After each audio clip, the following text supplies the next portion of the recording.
Kemudian, yang kedua, saya mendapatkan visualisasi yang lebih ekstrim, di mana saya melihat saksi AF ini di dalam alam bawah sadarnya memegang sebuah gunting yang besar dan seperti bersiap untuk memotong. Tetapi anehnya, yang di sini saya lihat, saksi AF itu mengarahkan gunting itu ke kepalanya sendiri dengan keadaan mata yang tertutup.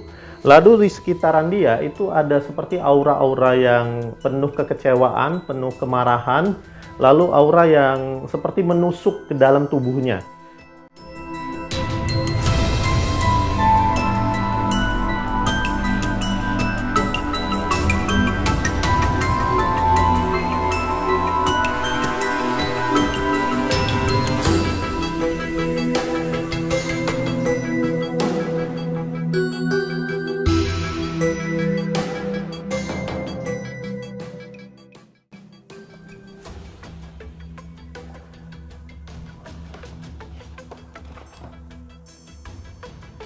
Halo semuanya, selamat datang di Sebelum Pukul 3, di mana kita akan membahas berbagai hal terkait dunia metafisika, misteri yang ada di dunia, fenomena-fenomena gaib, fenomena supranatural, aneh, tidak logis yang ada di sekitar kita. Dan tidak lupa juga kita selalu menyimak berbagai kasus-kasus paling misterius yang terjadi di negara kita Indonesia tercinta. Kali ini, kembali kepada segmen Sudut Pandang Metafisika.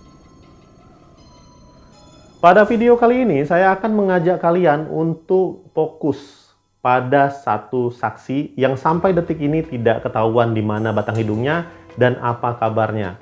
Karena kemarin setelah adanya sidang dari Peggy Setiawan dan dimenangkan oleh Peggy Setiawan dan kuasa hukumnya, saksi ini tiba-tiba menghilang begitu saja. Tidak ada yang tahu di mana keberadaannya dan apa kabar saksi ini. Dan juga dikejutkan lagi dengan pengakuan saksi Dede yang pada saat itu bersama dengan saksi ini untuk menyatakan keterangannya dalam BAP yang menyebabkan ada sekitar 7-8 orang yang menjadi tersangka.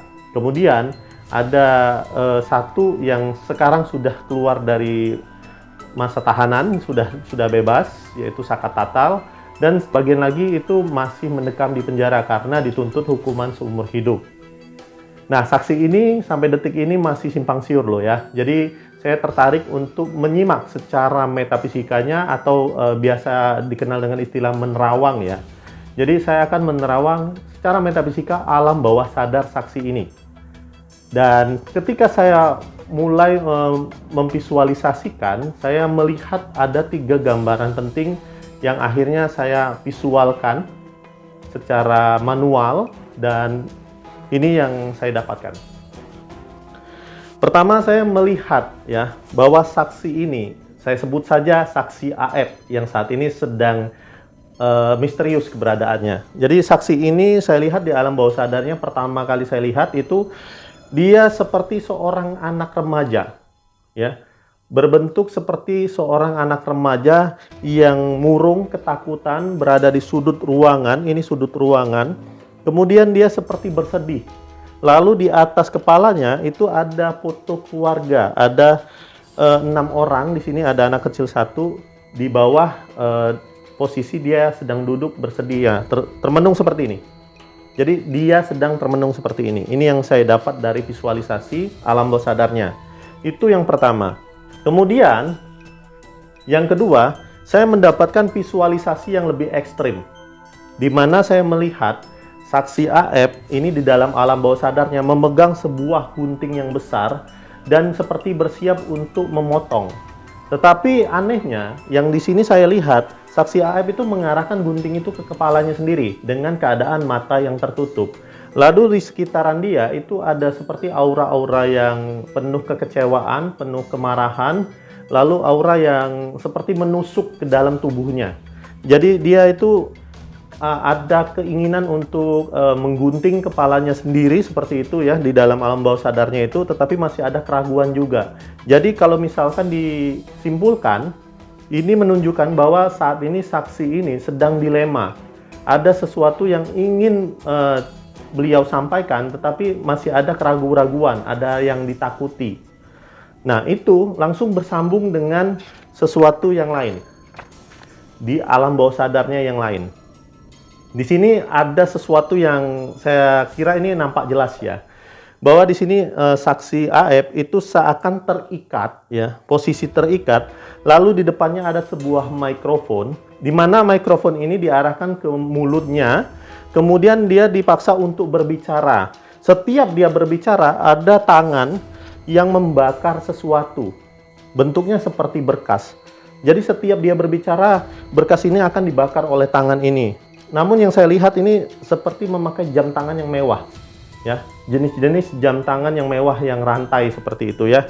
Dan saya lihat seperti ini, ada berkas-berkas yang saya lihat itu berkasnya ini berkas-berkas yang penting, dan ini nampak sebuah rahasia yang dimiliki oleh orang ini untuk memaksa si AF berbicara hal yang sudah dikonsepkan oleh dia.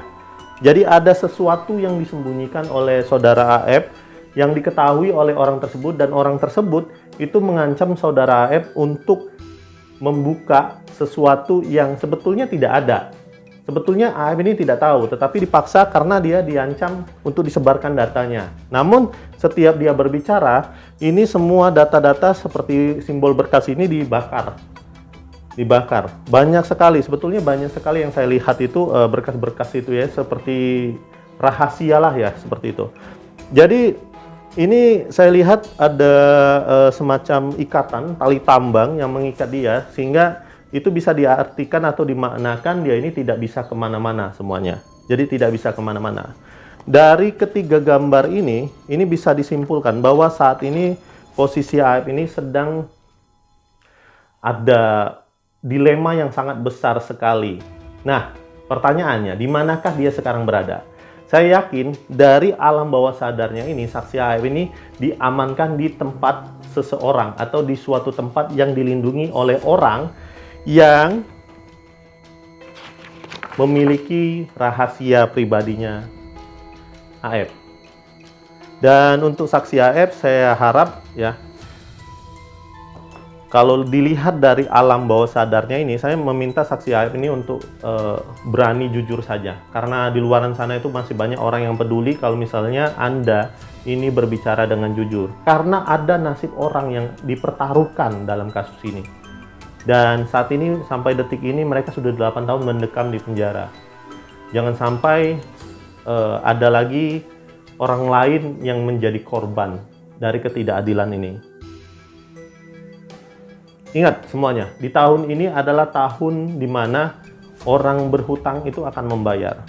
Hutang nyawa dibayar nyawa, hutang malu dibayar malu. Jadi inilah masa-masa di mana kebangkitan spiritual kita akan segera dimulai. Dan biasa dikenal dengan istilah kebangkitan Satrio Piningit. Oke semuanya, semoga kalian bisa menyimak dan sedikit banyak bisa menyimpulkan. Kalau misalkan ada pendapat lain dari visual yang saya tampilkan, silakan kalian sematkan di kolom komentar di bawah ini. Oke semuanya, akhir kata wabillahi taufiq wal hidayah. Wassalamualaikum warahmatullahi wabarakatuh. Om Swastiastu, Namo Buddhaya, salam sejahtera, salam kebajikan, salam. Dan inilah sebelum pukul 3 untuk sudut pandang metafisika. Terima kasih semuanya.